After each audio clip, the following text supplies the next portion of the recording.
Vamos ler o verso 25. João, capítulo 5, verso 25.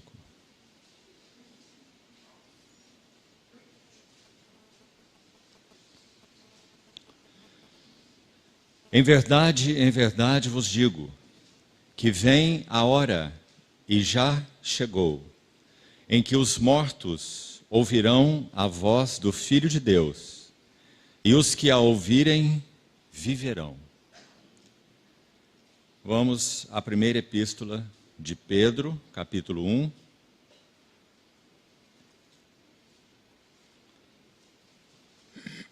Primeira Pedro, capítulo 1, verso 3.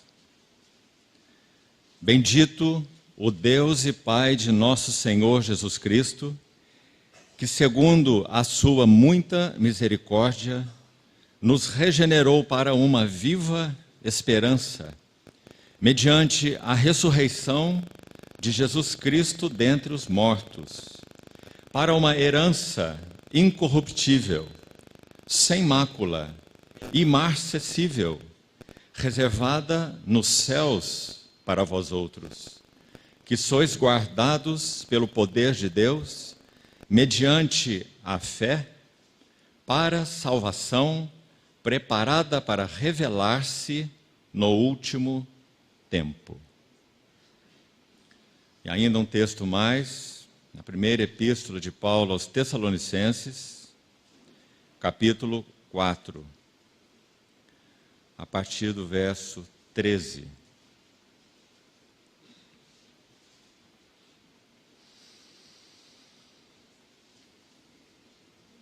Não queremos, porém, irmãos, que sejais ignorantes com respeito aos que dormem, para não vos entristecerdes como os demais que não têm esperança.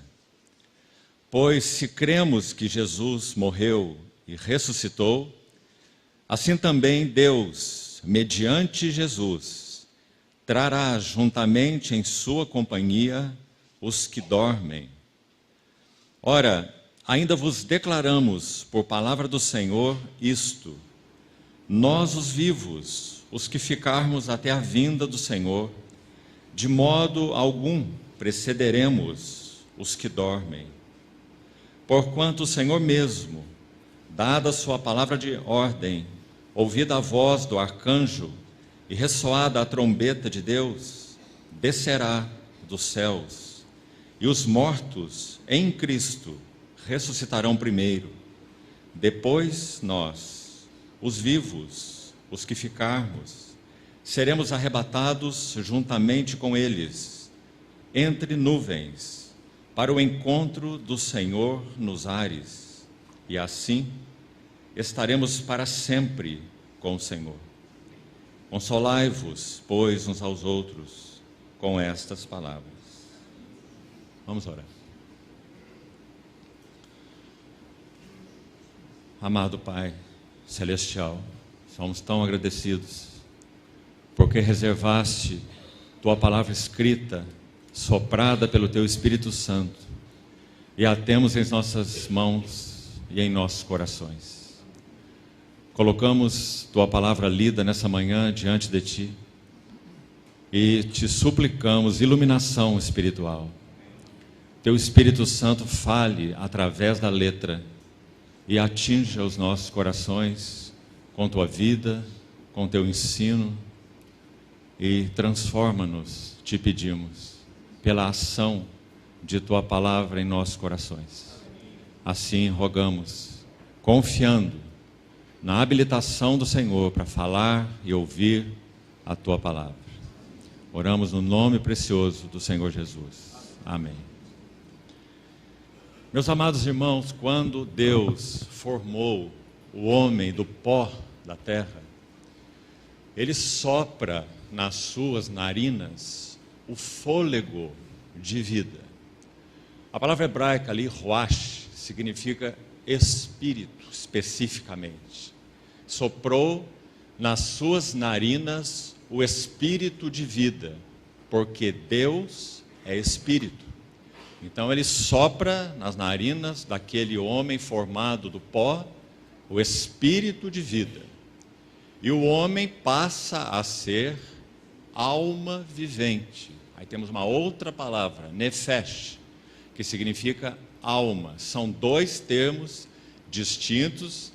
Estou citando aqui para que vejamos que na língua original nós também temos duas palavras, como na nossa versão em português: espírito e alma. Soprou em suas narinas o espírito de vida. Isso constituiu o homem pessoa. Então, a pessoalidade humana, ela é caracterizada por 3 elementos. O que é uma pessoa humana? Uma pessoa humana é um ser composto por espírito humano, que é o seu órgão, a sua faculdade mais nobre, que foi dada a ele pela ação criadora de Deus, para que ali Deus pudesse ter relação com o homem, nas diversas faculdades que esse espírito humano contém. Então essa é a faculdade mais nobre do homem, porque Deus soprou nas suas narinas, naquele que podemos dizer era um boneco de barro, formado do pó da terra, mas soprou em suas narinas o espírito de vida. A segunda parte constituinte do homem que o faz ser pessoa humana é a sua alma, composta então das suas faculdades de pensar, de agir, de decidir, de sentir, né? Então, essa alma humana é o que caracteriza o homem como pessoa. Embora seja certo que o órgão e a faculdade mais nobre da pessoa humana seja o seu espírito, porque é ali que ele pode ter relação com Deus e cumprir o propósito para o qual foi criado. Sem essa relação com Deus, é impossível que o homem cumpra o propósito para o qual foi criado. Então, sem dúvida, o espírito humano é a sua faculdade mais nobre. Mas o que caracteriza o homem como pessoa humana não é exatamente o seu espírito humano. O que caracteriza o homem como pessoa humana é a sua alma. Porque quando o Espírito de Deus é soprado sobre o corpo de pó, então o homem constitui-se em alma vivente. Então, o que caracteriza os anjos não é a alma, embora obviamente eles têm sentimentos, eles têm desejo, eles têm pensamentos, mas o que os caracteriza é que eles são espírito. Hebreus capítulo 1 diz que os anjos são espíritos ministradores, enviados a serviço a favor daqueles que hão de herdar a salvação. Hebreus 1:14. Então isso é o que caracteriza os anjos. Eles são espíritos, são pessoais, assim como Deus é pessoal, mas o que caracteriza os anjos é que eles são espíritos. Mas o que caracteriza o homem não é que ele é espírito. Ele tem espírito e esse é o seu órgão mais nobre. Mas o que o caracteriza é que ele é alma vivente. E então, essa é a segunda parte. A terceira parte é que então o homem foi formado do pó da terra e possui um corpo para interagir no que concerne ao meio externo e também para receber do meio externo informações. Para que então ele viva como uma pessoa humana com corpo relacional, interagindo com o exterior e recebendo do exterior também informações. Então isso é a pessoa humana, ou poderíamos dizer a pessoalidade. Agora, o que é a personalidade? A personalidade são os traços específicos que marcam e então caracterizam cada pessoa humana individualmente. Então, a pessoalidade, repetindo, é aquilo que nos torna pessoas individuais. Espírito humano, uma alma humana e um corpo humano. 1 Tessalonicenses 5:23, quando Paulo fala sobre a salvação plena do Senhor, ele diz que o Deus da paz, ele nos conservará, ele ora assim, inclusive, pelos Tessalonicenses, ele vos conserve íntegros, irrepreensíveis em tudo, e vosso espírito, alma e corpo sejam então assim conservados. Então, sermos íntegros diante de Deus, irrepreensíveis, significa que nosso espírito, alma e corpo são conservados para Ele, pela ação dEle e para Ele. Isso é o que caracteriza a pessoa humana, a pessoalidade. E personalidade são os traços específicos, particulares, que então caracterizarão cada indivíduo. Cada indivíduo tem uma formação específica de personalidade com traços específicos. Nosso encargo nessa manhã, principal, é meditarmos dentro das passagens que lemos, tanto de Pedro quanto de Paulo aos Tessalonicenses, usando um relato tão singular em tantos aspectos, assim vamos ver, quando o Senhor opera a primeira ressurreição das 3 que Ele realizou na sua vida terrena. A ressurreição do filho da viúva de Naim. Todas as vezes que na palavra de Deus nós temos a menção de um primeiro conceito, ideia, verdade, doutrina ou palavra, um princípio espiritual de ensino está estabelecido. Então, quando estudamos com cuidado a primeira ressurreição operada pelo Senhor na sua vida e ministério terreno, que é exatamente essa que citamos, então nós vamos ter ali preciosíssimas lições, que então nos ajudarão de modo gráfico a compreender o que nós lemos, digamos, de modo doutrinário ou de ensino, tão precioso. O que nós já lemos nesses 2 textos, e ainda poderíamos acrescentar, talvez façamos no curso do que iremos compartilhar, 1 Coríntios capítulo 15, o grande capítulo sobre a ressurreição. Então, quando nós unimos 1 Pedro, que lemos, 1 Tessalonicenses 4, que também lemos, com 1 Coríntios 15, então nós temos um quadro muito maravilhoso. Vamos ver algumas coisas muito panoramicamente sobre eles, para fazermos uma introdução. A primeira coisa maravilhosa que nós experimentaremos na gloriosa vinda do nosso Senhor está descrito por Paulo em 1 Tessalonicenses 4 como sendo: o mesmo Senhor descerá dos céus. Algumas versões trazem esse mesmo Senhor de modo invertido. Dizem assim: o Senhor mesmo, dada a palavra de ordem, ouvida a voz do arcanjo, ressoada a trombeta de Deus, descerá dos céus. O Senhor mesmo. A ideia que o texto traz, na verdade, ela é, digamos, mais específica. Não é apenas o Senhor mesmo descerá do céu, mas é o mesmo Senhor descerá do céu. Você viu a diferença aqui?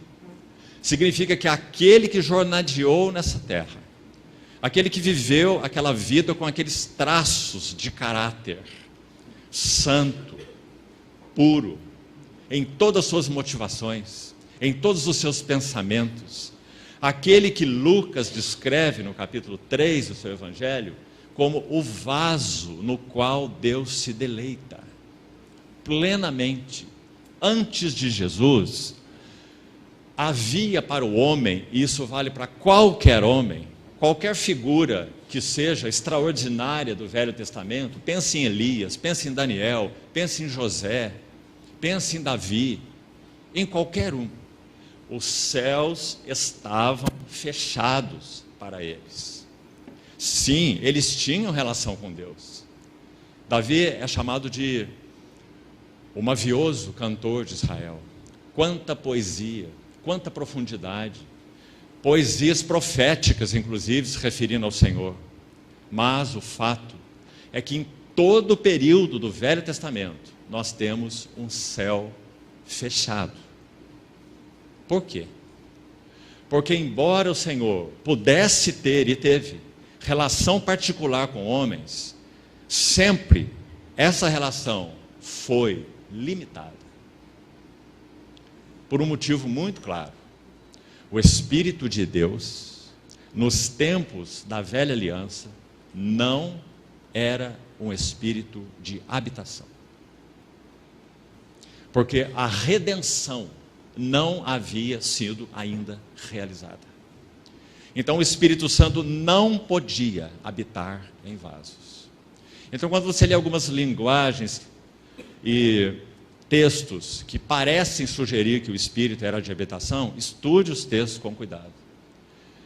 O Pentecostes marcou a descida de Deus, o Espírito Santo, para habitar definitivamente em seres humanos, redimidos. Então, essa é a grande diferença.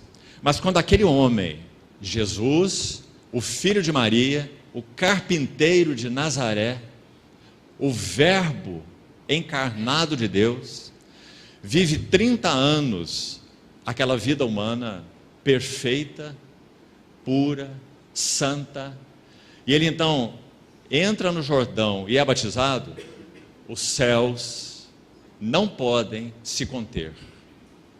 Então os céus se abrem, mas não apenas os céus se abrem, que já seria algo extraordinário, e o Espírito de Deus desce, olha a figura, em forma corpórea de uma pomba. E ainda mais do que essas duas coisas, céus abertos e o Espírito Santo em forma corpórea de uma pomba. Mais que isso, a voz de deleite do céu é ouvida. E nunca antes foi ouvida assim. E essa voz diz: tu és. Em outros relatos, este é. Como que indicando para outros. Estão vendo este? Este é o meu filho amado. E é nele que eu tenho, eu, Deus eterno, o Deus santo, eu tenho todo o meu contentamento. Bendito seja o nome do Senhor. Então, em Lucas 3, ele é o vaso em quem Deus encontrou o que ele sempre procurou e nunca havia encontrado. No capítulo 4 de Lucas, nosso Senhor, após o batismo, é levado pelo mesmo Espírito ao deserto para ser tentado pelo diabo. Então nós temos ali uma experiência única. Um homem vulnerável, sujeito como nós aos mesmos sentimentos, mas sem pecado. É literalmente e não fantasiosamente tentado em todas as coisas, a nossa semelhança, mas sem pecado. Depois de calar o seu inimigo no deserto, sendo tentado, ele é conduzido pelo mesmo Espírito de novo a Nazaré. No poder do Espírito, vai dizer Lucas, ele retorna para a Galileia e vai para Nazaré, a cidade onde fora criado. E ele vai à sinagoga. E ele toma o livro e ele o abre em Isaías 61 e diz algo extraordinário. Qualquer judeu, por mais comum que fosse e mais falta de instrução que fosse naquela sinagoga, compreendeu exatamente o que ele estava dizendo. Porque ele abre o rolo de Isaías 61 e lê assim: o Espírito do Senhor está sobre mim, porque Ele me ungiu para evangelizar os pobres, libertar os cativos, dar vista aos cegos, etc. E apregoar o ano aceitável do Senhor. Então ele fecha o livro, entrega ao assistente e diz assim: hoje essa palavra se cumpre diante dos vossos olhos. Ele é o Cristo, o Messias, aquele homem, vaso, que foi enviado por Deus, sobre cujos ombros repousava o cumprimento de todo o propósito de Deus.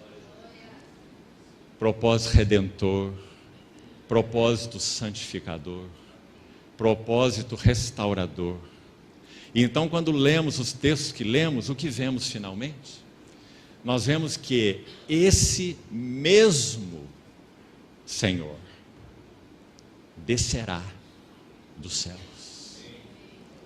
E aqueles que creram nele e que hoje já têm os seus corpos, apenas os corpos, repousando no pó da terra, eles nos precederão. Os mortos em Cristo ressuscitarão primeiro. E nós, os que estivermos vivos, em um abrir e piscar de olhos, seremos transformados. De tal modo que este corpo mortal, ele será revestido de imortalidade.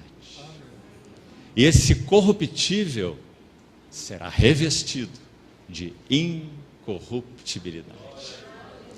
Então aquela palavra de Isaías, citada por Paulo em Coríntios 15, será cumprida, e podemos dizer ouvida, nesse sentido. Qual palavra? Tragada, engolida, sugada. Tragada foi a morte pela vitória. Onde está, ó morte, a tua vitória? Onde está, ó morte, o teu aguilhão? Oh, meus amados irmãos, para aqueles que creem no Senhor Jesus, a morte, o rei dos terrores, que apavora todos os seres humanos e decreta a eles uma falência invencível. A morte, o rei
Por que nós sabemos disso?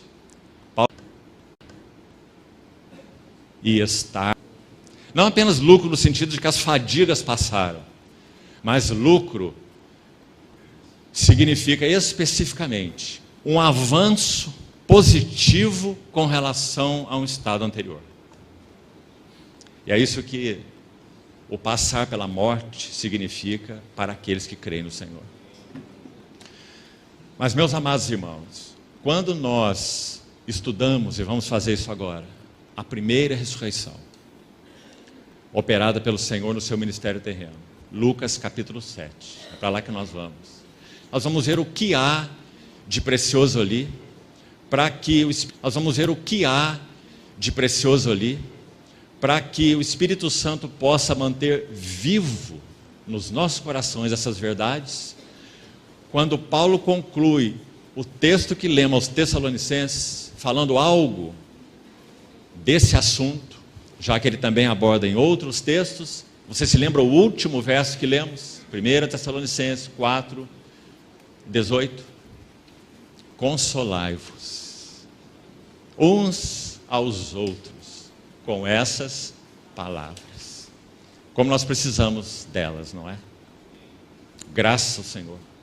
A Assembleia de Tessalônica estava enfrentando dificuldade aí, porque eles estavam entendendo de alguma maneira que aqueles que não puderam aguardar em vida até que o Senhor Jesus viesse, que eles teriam perdido algo de alguma forma, no que concerne a esse propósito salvador de Deus. Eles estão mortos. Qual será a condição deles? Onde será exatamente que eles estão? Qual será a experiência atual deles? Eles não puderam esperar a promessa gloriosa da vinda gloriosa do Senhor, em quem creram. Qual será a experiência deles? Onde eles estão? Então ele diz, não se entristeçam como os demais que não têm esperança. Então ele vai trazer esse ensino, dizendo que nós nem mesmo precederemos os que dormem.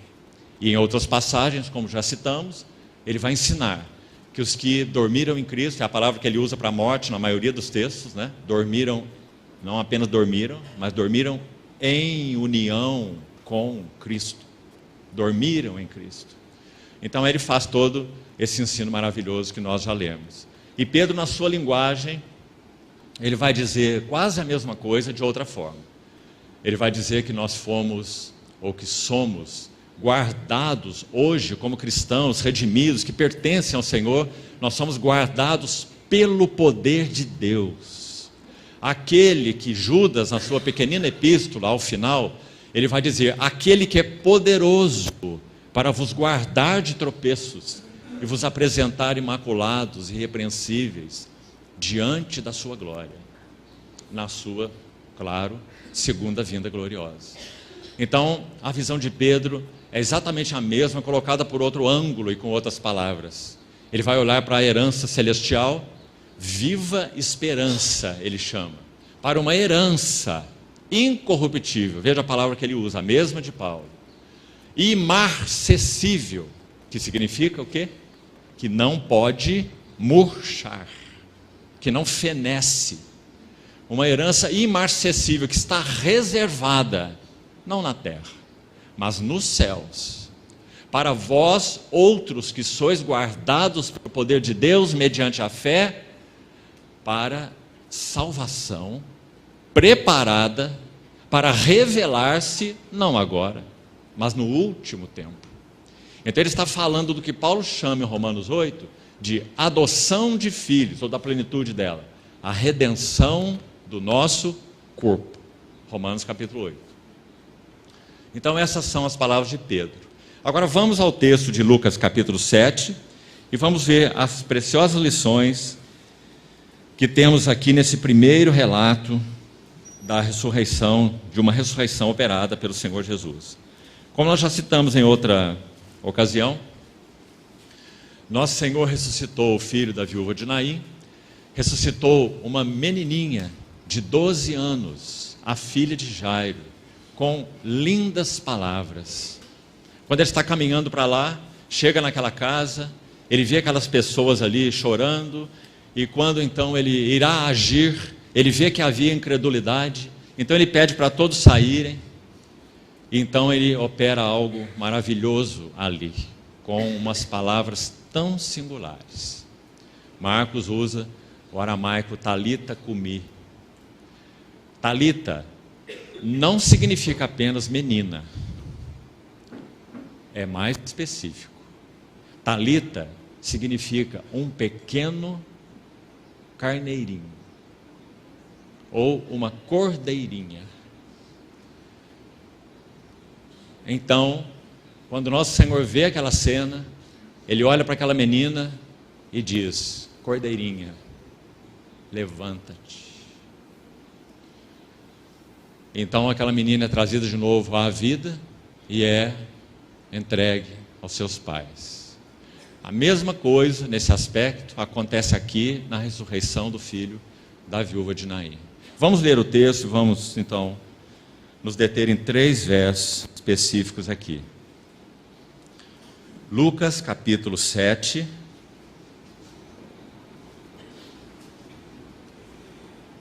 Vamos ler desde o verso 11. Lucas 7, 11.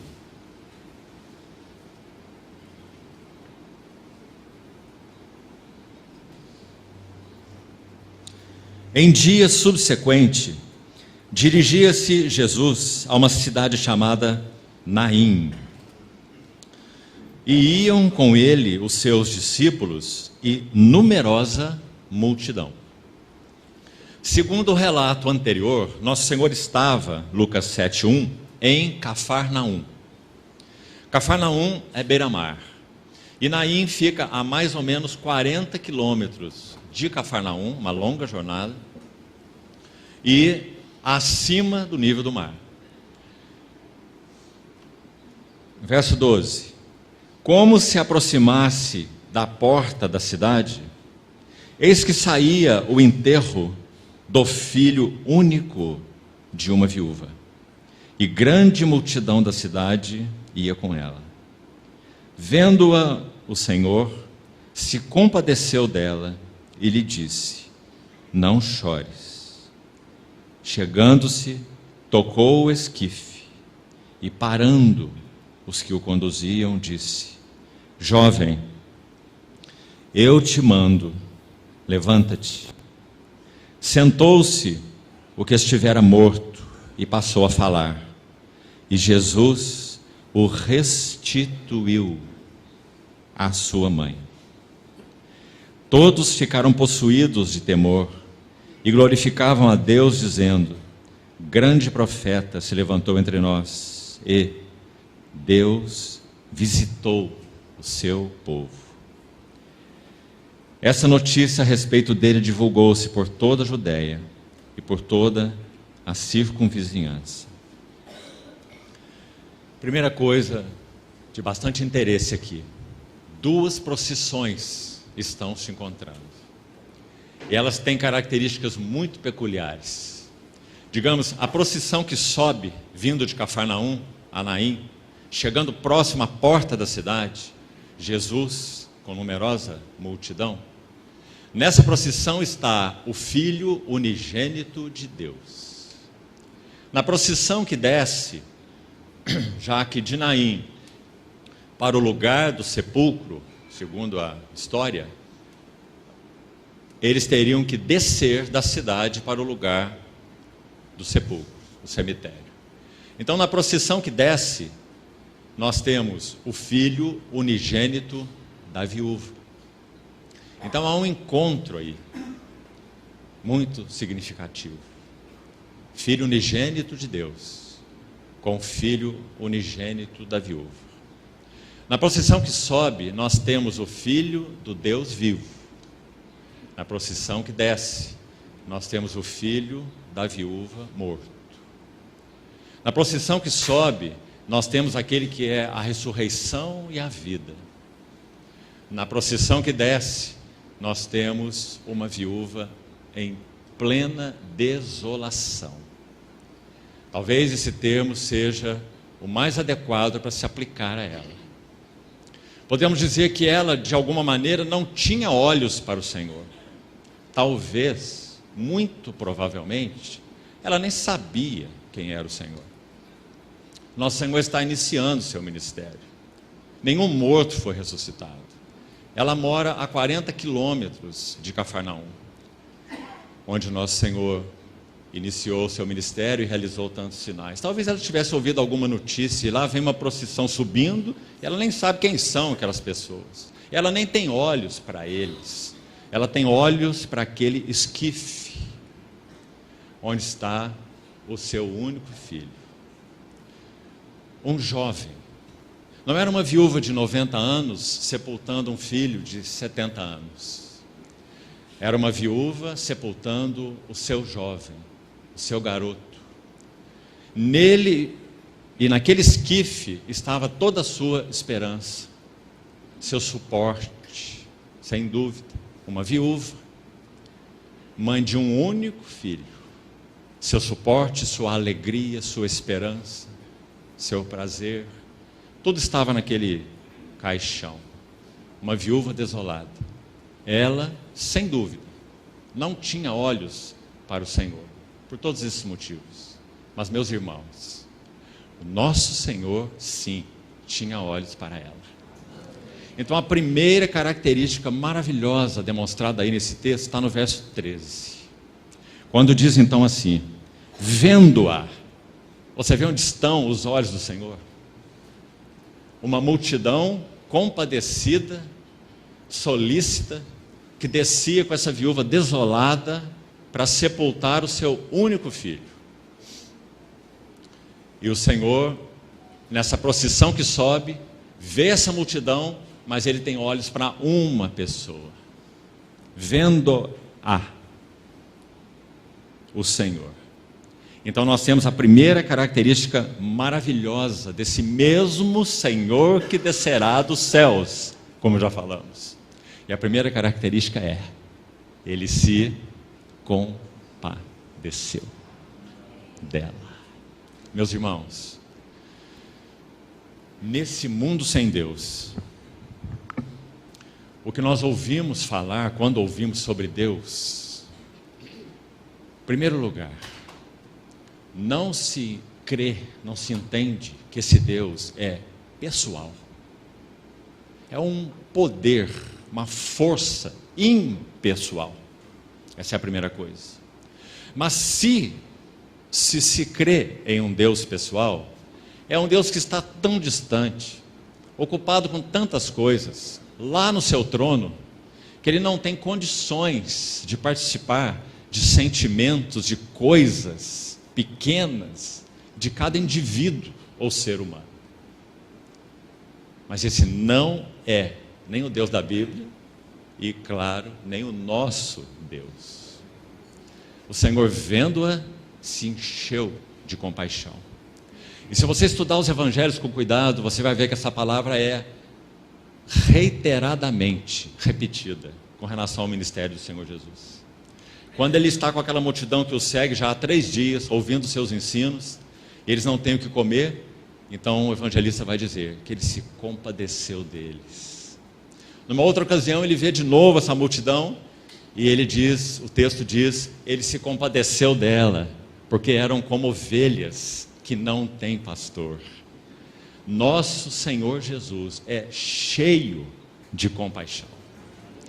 Por isso Hebreus capítulo 4, verso 14, vai dizer assim, tendo a Jesus como Filho de Deus, o Filho de Deus, como grande sumo sacerdote que penetrou os céus, conservemos firmes a nossa confissão. Por quê?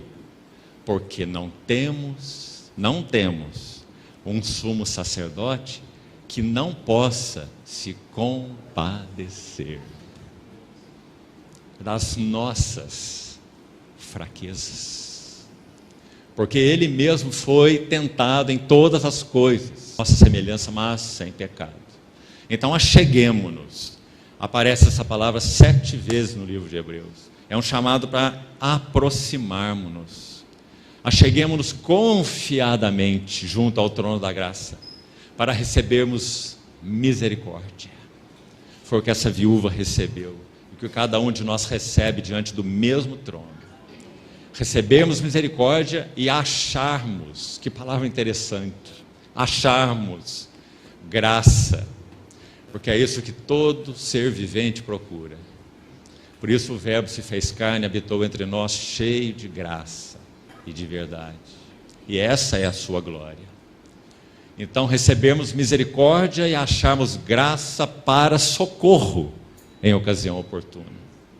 Então, meus amados irmãos, é esse Senhor que está assentado no trono. Agora, observe, ainda nesse verso, depois do Senhor ter se compadecido dela, o que acontece?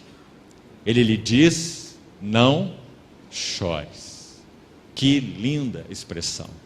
Sabe, meus irmãos, é comum, não há nada de errado, inclusive, quando nós vemos alguém muito abatido por alguma circunstância, uma privação, uma tribulação forte, a perda principalmente de alguém querido, nós somos tendentes, por empatia inclusive, a dizer, não chores, não se entristeça. E mesmo que falemos isso do ponto de vista cristão para um outro cristão, porque nós temos esperança, ainda assim nós nos vemos, claro, completamente impotentes, não é? O que nós podemos fazer? Além de buscar alimentar essas pessoas com a palavra da verdade, com as convicções que temos do que significa a morte para um cristão, não é? Mas ainda assim, nós somos completamente impotentes. Mas o nosso Senhor Jesus, antes de ressuscitar o filho dela, o que ela não esperava que ele fizesse, claro, quem é esse homem? Meu filho está morto, está tudo acabado. Nenhuma outra ressurreição havia acontecido antes no ministério dele. Mas ele diz para ela: não chores antes de ressuscitar o seu filho. Porque, meus amados irmãos, nosso Senhor Jesus é o único que pode dizer: não chores, mas tem a provisão necessária para que as lágrimas realmente sejam enxugadas. Então nós nos lembramos daquele texto de Apocalipse, não é? Quando finalmente todo esse quadro for visto diante de todo o universo. E o que diz lá em Apocalipse 21? E ele lhes enxugará dos olhos toda a lágrima. E logo em seguida a primeira menção é: e a morte já não existirá.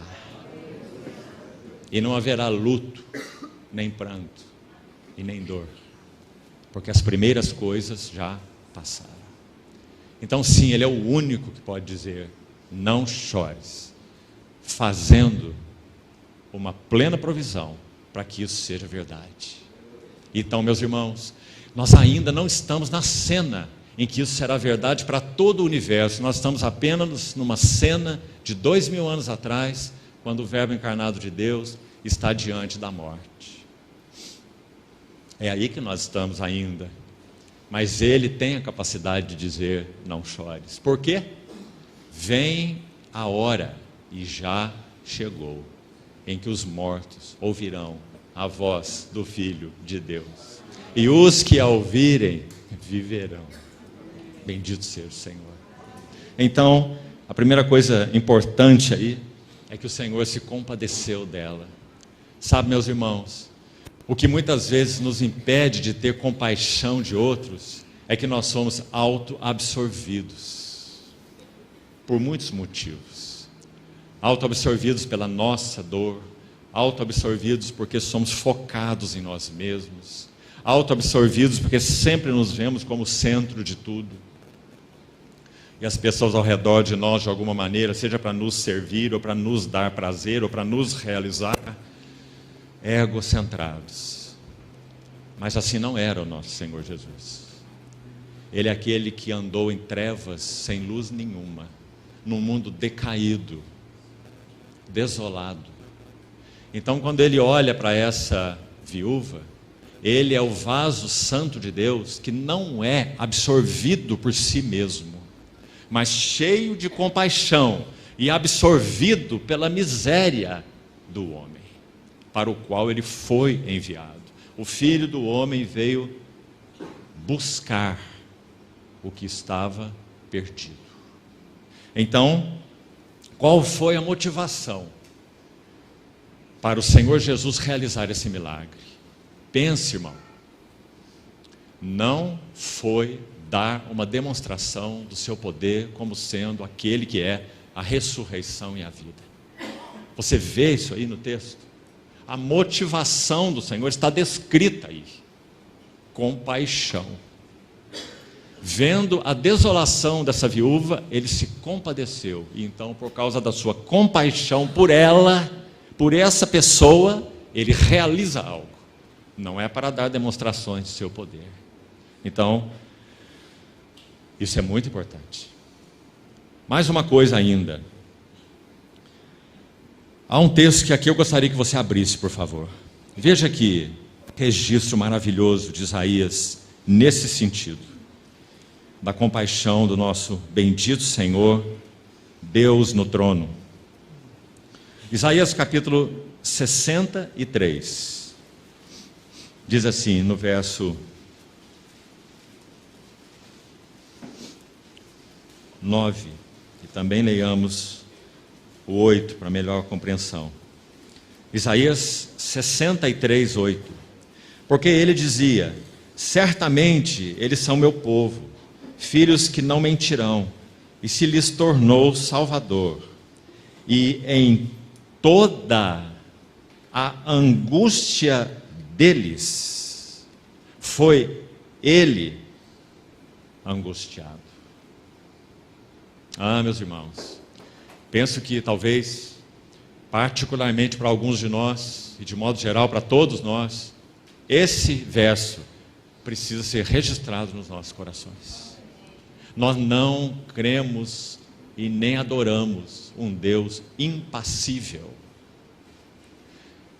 Pelo contrário, cremos e adoramos e pertencemos a um Deus revelado na pessoa bendita de Jesus, que trilhou essa terra e demonstrou plenamente o significado disso. Cremos em um Deus que é plenamente compassivo e que se compadece de nós. Em toda a angústia dele, seu povo da aliança, ele foi angustiado. Será que já pensamos nesse assunto da angústia de Deus?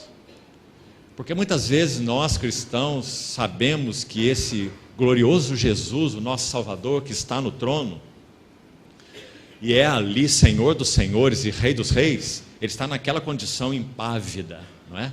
Porque ele é o vencedor, ele já é o vencedor. Nós vamos tomar cuidado com isso, porque sim, ele é o vencedor. O cetro já está nas suas mãos. Ele apenas aguarda que todos os seus inimigos sejam postos por estrado dos seus pés, porque a vitória já foi obtida. Mas cuidado, ele não é um Senhor impávido, impassível. Em toda a angústia do seu povo, ele é angustiado, porque ele participa ainda conosco de nossas dores e de nossos sofrimentos. É por isso que o texto de Hebreus 4 é tão lindo, quando fala para nos aproximarmos do trono da graça, porque nós temos um sumo sacerdote que pode se compadecer das nossas fraquezas, e nele encontramos misericórdia e graça para socorro. Tão claro e tão lindo. Essa é a segunda coisa.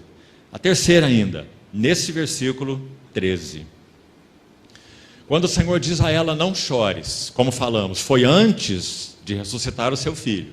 O que o Senhor está buscando com o não chores? Me parece, amados irmãos, também tão delicado nesse texto, tão bonito.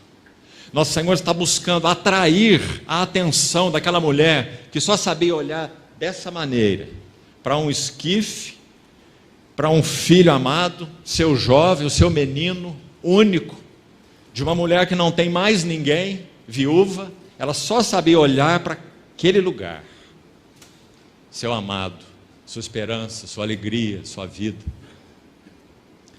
Então, quando o Senhor diz, não chores, o que Ele está fazendo?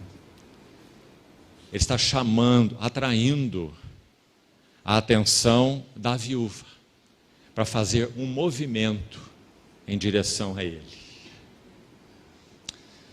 Sabe, meus irmãos, eu sei que muitos de nós tiveram a experiência de braços vazios.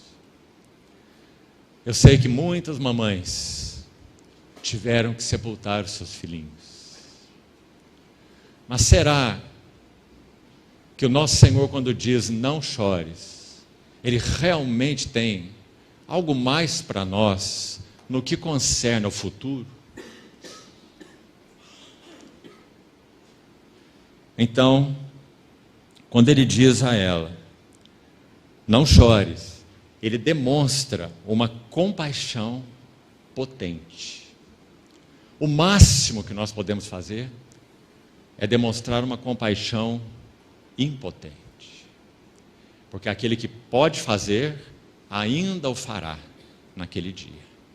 Se tivermos que sepultar mais mortos, amados, queridos, íntimos nossos, nós assim o faremos com dores em nossos corações, porque laços são quebrados. E é fútil e enganoso nós nos iludirmos que isso é diferente, porque é paradoxal. Nós temos a viva esperança, nós temos o consolo, nós temos a certeza, por um lado. por outro lado, as pessoas que mais amamos e que tiveram vidas conosco, íntimas, em diversos níveis de relação, isso inclui particularmente os amados, a quem o Senhor nos concedeu e os concedeu a nós. Essas pessoas, podemos dizer, elas estão tecidas na própria trama do nosso ser pessoal. Claro, isso se chama relacionamento. Então, quando isso é quebrado, é claro que isso implica em dor. Então, vamos seguir com isso. Quando nosso Senhor diz a ela, não chores, Ele atrai a atenção da viúva para esse quadro tão triste, um quadro mesmo desolador, chamando a atenção dela para si mesmo. Mas tem mais uma coisa aqui. No verso 14, o próximo passo, é dito assim: chegando-se, tocou o esquife. Que linda expressão, meus irmãos. Porque é tão necessário que quando nós lemos os relatos, jornadeando com o Senhor pela sua vida terrena, os evangelhos são singularmente escritos para isso, para que vejamos esse mesmo Senhor, como temos dito, é esse mesmo que descerá dos céus. Precisamos caminhar junto com Ele. Ele diz, tomai sobre vós meu jugo, estudarmos sua vida, meditarmos nele, não apenas a absorção intelectual, mas para que o coração seja colocado em um lugar de discipulado, coração discipulado, devoção, afeições, amores, paixão, união com Ele, andando com Ele, para que nós o conheçamos realmente. Então, olha essa cena. Por que o Senhor toca o esquife? Todas as vezes que você lê o relato dos evangelhos, faça perguntas, faça muitas perguntas. Será que o Senhor precisava tocar o esquife para que esse morto fosse ressuscitado? Será que o Senhor precisava tocar o esquife para que a procissão parasse? Ele está subindo com outros, uma multidão junto com ele. Será que não bastava ele dizer, parem por favor? E eles não parariam, apenas mediante a sua voz? Porque ele tocou o esquife. Sabe o que me parece, irmãos? Esse é o primeiro relato que temos, como que de uma antecipação do que ele tocaria na cruz do Calvário. Tocando o esquife, uma antecipação do seu toque na morte. Agora, meus irmãos, ainda há algo mais precioso aqui. Em nenhum lugar nos evangelhos você vai encontrar a morte se apresentando à presença de Jesus, como nós falamos, são 3 vezes, 3 relatos, já citamos quais são. Então, todas as vezes que a morte se apresentou diante de Jesus, ela foi despojada da sua presa. Todas as vezes. 3 relatos, 3 ressurreições. De novo, vou repetir isso. A morte se apresentou diante de Jesus por 3 vezes. E por 3 vezes ele despojou a morte da sua presa. Louvado seja o Senhor. Porque ele é o único que teria a capacidade de fazer isso. A última presa despojada da boca da morte foi Lázaro. E foi ali mesmo, naquele contexto de João 11, que ele diz, eu sou a ressurreição e a vida. Então, meus irmãos, quando ele toca o esquife, ele antecipa o seu próprio contato com a morte. Aqui eu queria lembrar 2 textos para os irmãos. O primeiro é de 2 Timóteo capítulo 1, versos de 8 a 10. Paulo vai falar sobre a grande salvação, o grande chamamento. Ele nos salvou e nos chamou com santa vocação. Não conforme nossas obras, mas segundo a sua graça. Então ele vai seguir o texto e vai dizer assim, que esse Senhor Jesus, o Evangelho, que é Ele mesmo, Ele destruiu a morte. E aí queria que você notasse essa expressão. A ideia é tornar totalmente inoperante. Ele não só, vai dizer Paulo, destruiu a morte, como ele trouxe à luz a vida e a imortalidade mediante o Evangelho. E o texto de Hebreus capítulo 2, também tão lindo, no verso 14, ele vai dizer que assim como os filhos têm participação comum em carne e sangue, ou seja, natureza humana, destes, carne e sangue, natureza humana completa, espírito humano, alma humana, corpo humano, de natureza humana, ele também participou, o Senhor Jesus, para que por sua morte, mais uma vez a palavra, ele destruísse aquele que tem o poder da morte, a saber, o diabo, e livrasse a todos os que pelo pavor da morte estavam sujeitos à escravidão por toda a vida. Então nós temos nos dois relatos combinados, aquele que destruiu a morte, 1 Timóteo, 2 Timóteo, e aquele que destruiu aquele que tem o poder da morte, o diabo. Então, nesse toque no esquife, amados irmãos, nós estamos vendo uma antecipação do que o Senhor realizaria na cruz do Calvário. Destruiria a morte e destruiria aquele que tem o poder da morte. Por isso, quando Paulo escreve aos Colossenses, falando sobre a cruz, ele vai dizer que na cruz ele despojou principados e potestades e os expôs ao desprezo, triunfando deles na cruz. Despojar significa retirar insígnias de autoridade, é uma linguagem militar. O Senhor retirou todas as insígnias de autoridade daquele que tinha o poder da morte, de principados e potestades, e os expôs ao desprezo, triunfando deles. Então, esse toque no esquife foi como uma antecipação do contato do Senhor com a morte. Mais um passo. Quando nós lemos o próximo verso 15, então, verso 14, perdão, é dito assim: tocou o esquife, e parando, a próxima expressão do verso 14, parando os que o conduziam.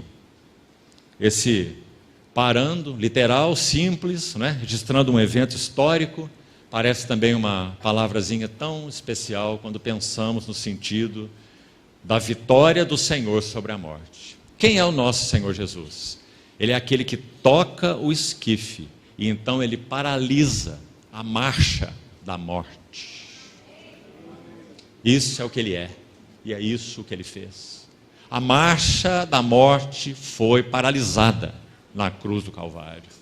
Meus amados irmãos, que coisa preciosa é essa? Ainda, 4 implicações até aqui, verso 14, que eu gostaria de extrair para a nossa consideração. Por favor, meditem comigo. A primeira implicação disso, a separação, então, entre o espírito e a alma humana, que não se separam, né? Essa separação desses dois e o corpo humano não é uma aniquilação.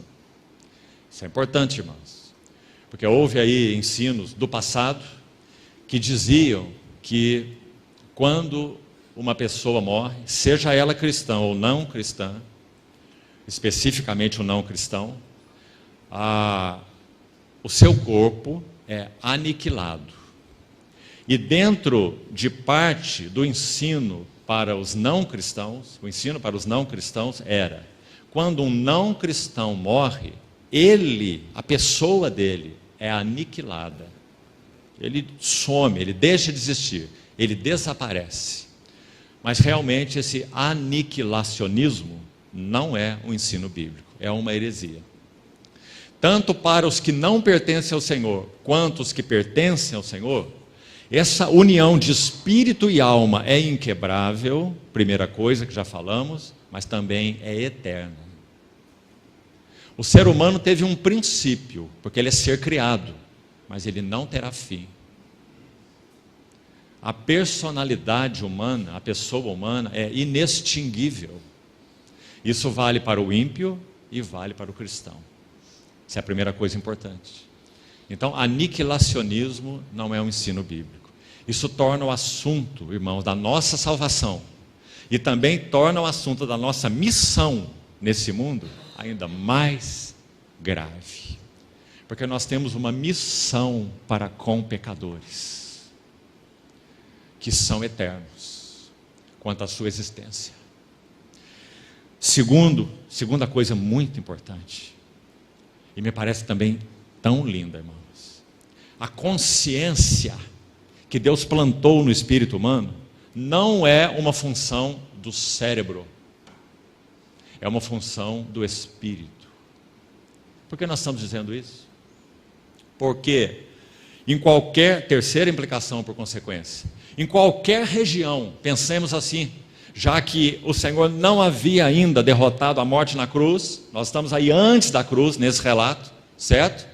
Então podemos assim dizer, sem especular nada, nós não temos direito de fazer isso, mas então podemos dizer assim, em qualquer lugar, em qualquer região, que o espírito e a alma desse jovem estivesse, vamos chamá-lo de Hades, o lugar dos mortos, em qualquer região onde esse espírito e alma do jovem estivesse, a voz de Cristo é ouvida ali e tem autoridade ali. Que coisa maravilhosa, meus amados irmãos.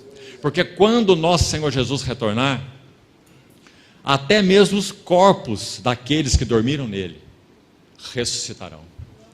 Porque a pessoa humana, como ela foi estabelecida por Deus, ela é uma pessoa integral. E seja para o ímpio, seja para o cristão, essa pessoalidade será reunificada. Seja para o ímpio ou seja para o cristão. Vale para os dois. Então vamos de novo reforçar isso. A consciência é definitivamente uma função do Espírito. Para nós isso é claro, mas para o mundo, como eles pensam, não é? Mas não importa a maneira como eles pensam, importa no que Deus fez. Consciência é uma função do Espírito. Sabe por que isso é lindo, meus irmãos? Vou tomar a liberdade de dizer algo para você sobre isso. Meu querido pai, um irmão em Cristo, se converteu muito novo, aos 12 anos de idade. Ele partiu para o Senhor acometido de uma doença chamada mal de Alzheimer. Ele ficou 8 anos acometido dessa enfermidade e nos 2 últimos anos com uma cognição totalmente afetada e 2 anos em um leito. Mas, meus irmãos, por causa da consciência ser uma função do espírito e não do cérebro, já que no que concerne ao cérebro, o cérebro dele já estava totalmente incapaz, sem nenhuma cognição. Mas quando a minha mãe lia a palavra do Senhor para ele,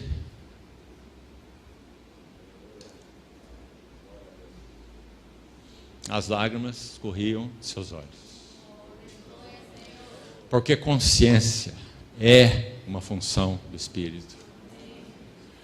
Se você analisar fisiologicamente, e aqueles que pertencem a essa área têm a capacidade de fazer isso, é um processo um tanto estranho.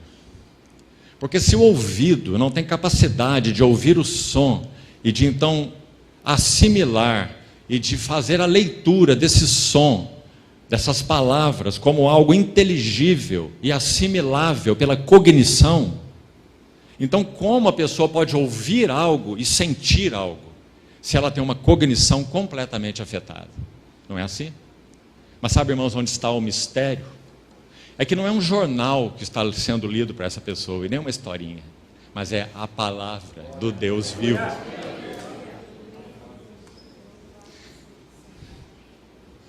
E a palavra do Deus vivo, sim, atinge o espírito humano, independente do cérebro e da cognição.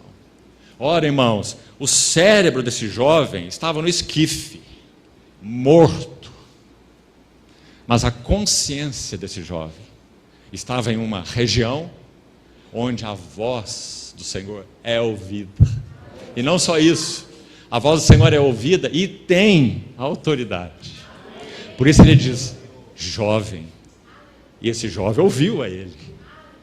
Eu te ordeno, levanta-te. Bendito seja o nome do Senhor. Ainda, finalmente, você se lembra em Mateus capítulo 12, quando aquelas pessoas tentam apertar o nosso Senhor Jesus e dizendo, vamos te contar uma história. Uma mulher era casada, então morreu o marido, ela casou com outro, e morreu também, ela casou com mais um, e morre esse também, ela casa com outro. Então, agora nós queremos saber, na ressurreição, já que os saduceus nem criam em ressurreição, na ressurreição, como será? De quem que ela será mulher? Aí ele diz, errais, não conhecendo as Escrituras, e nem o poder de Deus. Porque nos céus não se casa, nem se dão um casamento. Ou seja, ele está dizendo que essa realidade que experimentamos aqui, relacional, por mais preciosa que seja, é tão pequenininha, diante do que a noiva e o noivo experimentarão naquele dia. O casamento celestial. Mas ele diz algo ali que nesse caso é o que mais nos importa. Ele vai dizer assim, vocês não ouviram a respeito do Deus de Abraão, o Deus de Isaac e o Deus de Jacó? Então ele acrescenta assim, Deus não é Deus de mortos, mas de vivos. O que ele está dizendo? Ele está dizendo que Abraão está vivo, ele está dizendo que Isaac está vivo, ele está dizendo que Jacó está vivo, porque Deus é Deus de vivos e não de mortos. Todos os que pertencem ao Senhor e que partiram em Cristo estão vivos e não mortos, vivos no gozo do Senhor, embora ainda haja algo reservado para eles, ainda mais avante. E o que é? É que quando na vinda gloriosa do Senhor, os corpos serão ressuscitados, seremos todos revestidos de corpos semelhantes ao dele. Filipenses 3:20, a nossa pátria, nossa cidadania, nosso lugar de origem, pátria, cidadania, é o termo de Filipenses 3:20, está onde? Nos céus, de onde nós também aguardamos o Salvador, o Senhor Jesus Cristo, o qual transformará o nosso corpo de humilhação para ser igual, essa palavra igual, meus irmãos, igual ao corpo da sua glória. O que você acha do corpo da glória dele? O nosso corpo será igual ao corpo da sua glória. Aí Paulo vai dizer assim, e isso é segundo o poder que ele tem de subordinar a si mesmo todas as coisas. Que maravilha, meus irmãos. Então, Deus é Deus de vivos e não de mortos. Agora, para concluir, o verso 15, e aí vamos terminar. Na sequência, então, sentou-se o que estivera morto. Que quadro esse! E passou a falar. E Jesus o restituiu à sua mãe. Restituiu é uma palavra imensa, porque está dizendo que o nosso Senhor Jesus é o reunificador da pessoalidade humana, que já explicamos no início o que é. Ele é o único capaz, e o fará, de reunificar a pessoalidade humana, espírito humano, alma humana e corpo humano. Se fôssemos colocar um título do Senhor Jesus para cada versículo, 13, 14 e 15, que nós estamos destacando, o que nós diríamos? No verso 13, ele é o compassivo Senhor. No verso 14, ele é o vencedor da morte e o doador da vida. Então ele toca o esquife e diz, não chores, vencedor da morte e doador da vida. E no verso 15, qual o título que nós daríamos para o Senhor? Ele é o poderoso reunificador, o restaurador. Agora eu vou colocar aqui duas coisas. Primeiro, já falamos da pessoalidade humana. Já está explicado. Mas tem uma segunda coisa aí. Nessa palavra restituiu. Ele é, e isso nós experimentaremos plenamente, o reunificador dos corações e dos laços quebrados. Então, meu irmão, escute isso aqui. Vou ler para você um pequeno texto de um irmão comentando sobre isso. Preste atenção. Naquele grande dia da ressurreição que nós aguardamos, o Senhor não restituirá aqueles mais queridos mortos para os braços vazios e estendidos daqueles que mais os amaram? É impossível supor que ao prosseguirmos em nossa jornada, nós fôssemos privados de nossos amores. Esses nossos amores, dados a nós e nós a eles, pela graça de Deus, tecidos na trama do nosso ser, eles estão tão profundamente arraigados e entalhados na textura de nosso ser, para que isso seja possível. Isso o quê? Separados de nós, ou entremos em um estado futuro em que nós não os vejamos mais de alguma maneira, nos percamos em uma massa amorfa, chamada noiva de Cristo, despersonalizados, sem capacidade de reconhecer uns aos outros, sem nos tocarmos, sem nos abraçarmos, sem nos envolvermos no serviço ao Senhor e uns aos outros. Como você pensa sobre o céu, irmão? Talvez seja um lugar tão monótono que você não tenha desejo de ir para lá. Então ele continua assim: e naquele grande dia, e naquele mundo bendito, o mundo que há de vir, como diz Hebreus, naquele grande dia, naquele mundo bendito, onde todos os tesouros perdidos serão encontrados. Louvado seja o Senhor. É impossível, ele continua, que os corações que têm estado tristes e solitários aqui por tantos anos, não abracem novamente as almas dos seus amados. E graças ao Senhor, porque sim, isso será verdade. Nós não seremos mais ignorantes lá do que nós já somos aqui nessa terra.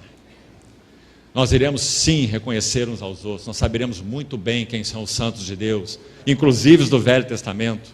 Nós nos reconheceremos e nós finalmente daremos o abraço que corresponde ao abraço eterno da Trindade, o abraço que não tem fim. Bendito seja o Senhor, porque Ele é o reunificador, não só da pessoalidade humana, mas Ele é o santo, bendito reunificador dos relacionamentos humanos. Louvado seja o Senhor. Então, meus irmãos, o último verso que lemos aqui, o verso 16, vai dizer assim, na parte final: Deus visitou o seu povo. Não é uma linda expressão? O que nós aguardamos? Como falamos ontem, nós recebemos pela graça e fidelidade de Deus, visita após visita do Senhor em nossas vidas, não é? Visita andando pela rua, visita no nosso quarto fechado, visita nas Escrituras, visita pelo Espírito Santo diretamente ensinando-nos no coração, visita nas reuniões. Há um relato de um homem de Deus que caminhava por uma rua, meditando no amor do Senhor e na graça do Senhor, sozinho, calado, andando em um passeio e meditando. Ele foi meditando, ele foi se enchendo de tal maneira, ou sendo enchido de tal forma, que ele então parou sua caminhada, encostou em uma parede assim e disse: Senhor, retira sua mão, porque um pouco mais, eu já não posso suportar. Já não posso suportar. Oh, meus amados irmãos, que o Senhor nos ajude, antes que Ele venha, a termos em nossa jornada experiências constantes, definidas, de sermos cheios do amor de Deus, cheios do Espírito Santo, cheios da viva esperança renovada nos nossos corações. Nós somos para esse mundo estranhos.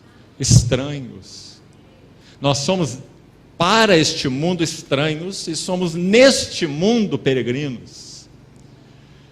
Então que o Senhor renove em nós o significado disso. Deus visitou o seu povo. Sabe, irmãos, quando nosso Senhor realizou isso, essa foi uma bênção maravilhosa, experimentada por todos esses aí, particularmente por essa viúva. Mas vamos pensar juntos. E quanto a nós? E quanto a nós? Nós ainda não recebemos os nossos mais queridos mortos de volta. Ainda não. Mas sabe o que nós já temos? Nós já temos a bênção de saber, de conhecer que o nosso Deus é esse descrito aí. E isso é infinitamente melhor. Conhecê-lo assim, como descrito aí e como temos meditado, é infinitamente melhor do que termos os nossos mais queridos mortos de volta agora, como foi o caso da viúva. E sabe por quê? Porque a bênção de conhecê-lo assim é indestrutível e eterna.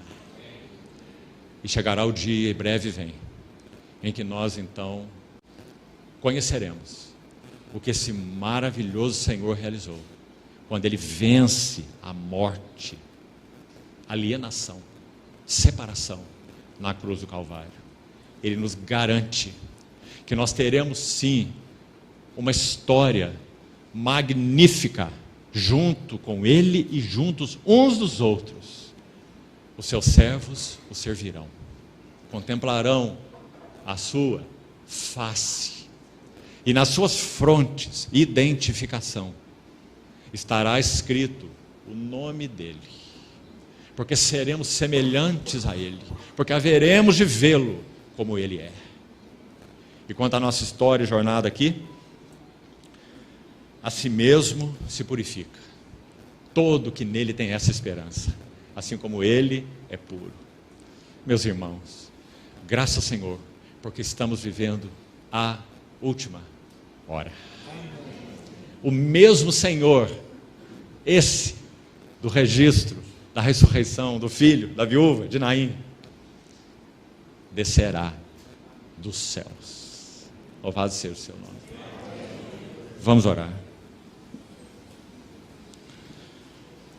Obrigado, Senhor. Obrigado por uma vitória tão cabal sobre todos os teus inimigos.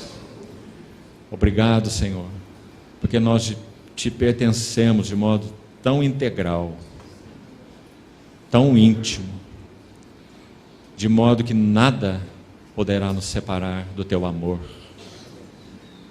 Senhor, te pedimos que o Senhor siga de tal maneira teu trabalho em nossas vidas, que naquele grande dia, tudo em nós seja para o louvor da glória da tua imensa graça. Assim nós te pedimos e por isso nós já te agradecemos, porque o Senhor sim começou essa boa obra em nós e há de completá-la até o dia de Cristo Jesus. Obrigado pelo consolo, fortalecimento que as tuas palavras seguras e firmes nos dão. Obrigado porque para sempre permanece firmada no céu a tua palavra. Bendito seja teu nome, Senhor. Amém.